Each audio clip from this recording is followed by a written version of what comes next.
To 71-year-old Robert Hearin, July 26, 1988 was just an ordinary day at the office at his headquarters in Jackson, Mississippi. Robert was a successful businessman who operated several subsidiary companies which produced photographs for school-aged children to be featured in several scholastic yearbooks. After coming home from a late afternoon, Robert noticed that his wife, 72-year-old Annie Laurie, was suspiciously absent. After a few hours, Robert became extremely worried and began to call around to friends and neighbors, inquiring whether or not anyone had seen his wife. To his alarm, no one had any information. After exhausting nearly all his contacts, Robert finally decided to call the police to report Annie Laurie as missing.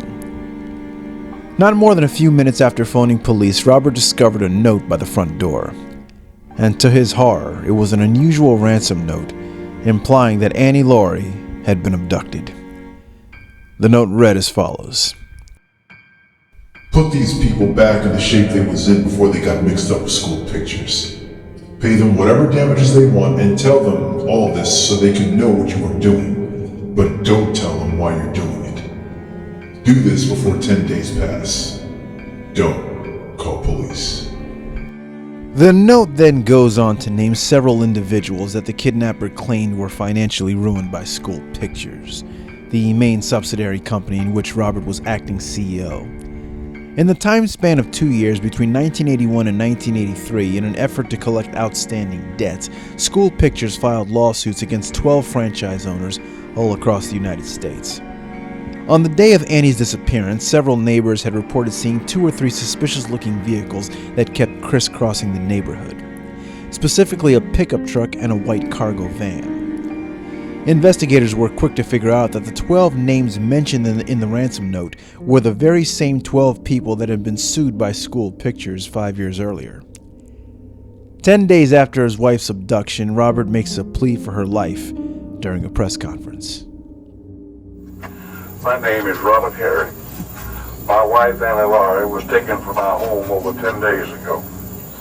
My children and I have done everything humanly possible to obtain her release.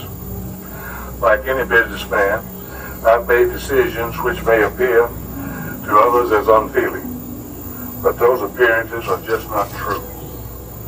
Moreover, those business decisions were mine, not my wife's.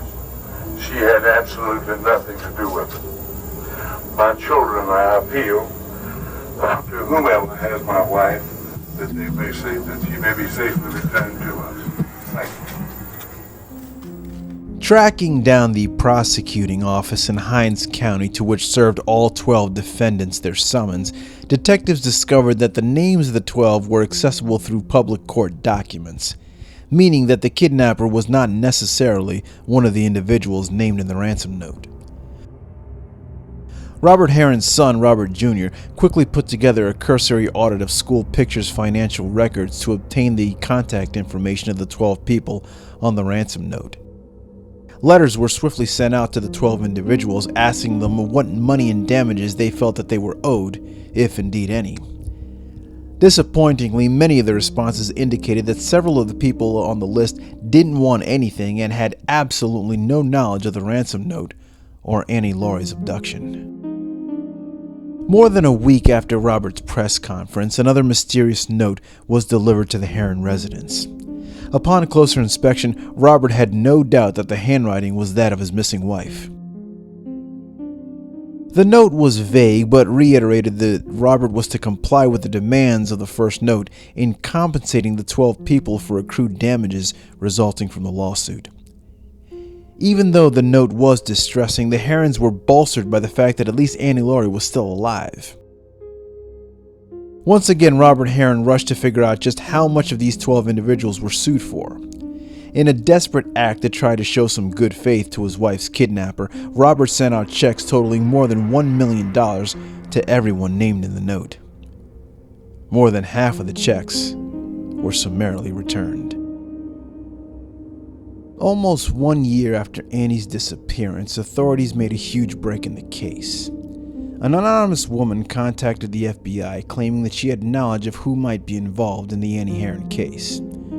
The woman claimed that she had been promised over $500 by a man named Newton Alfred Wynn some 2 weeks after the kidnapping, if she agreed to travel from Florida in order to mail a letter for him. Wynn had instructed her not to look at the letter, but when depositing the envelope, she observed the writing on the front. Wynn showed a photo of the second letter received by Robert Hearin from his wife. The woman identified it as the very same one that she had delivered. Detectives sprang into action and quickly put up surveillance on Newton Wynn. They discovered that Wynn had purchased a white van identical to the one described by neighbors seen prowling around the Hearin home. It was also discovered that Wynn was one of the names mentioned in the ransom note. He had been sued by School Pictures for some $153,000. In order to fabricate an alibi, Wynn was actually one of the checks that was returned to Robert Hearin. Detectives felt that they had enough evidence, and in March of 1989, Newton Alfred Wynn was arrested on charges for the abduction of Annie Laurie Hearin. Despite being questioned extensively, Wynn steadfastly refused to tell authorities what he had done with Annie Laurie, and despite police literally turning Wynn's property inside out, no one could locate the missing woman.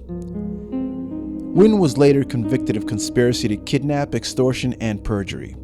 He served 16 out of a 19-year sentence and was released in 2006, and all throughout never revealing what ever became of Annie Laurie Hearin.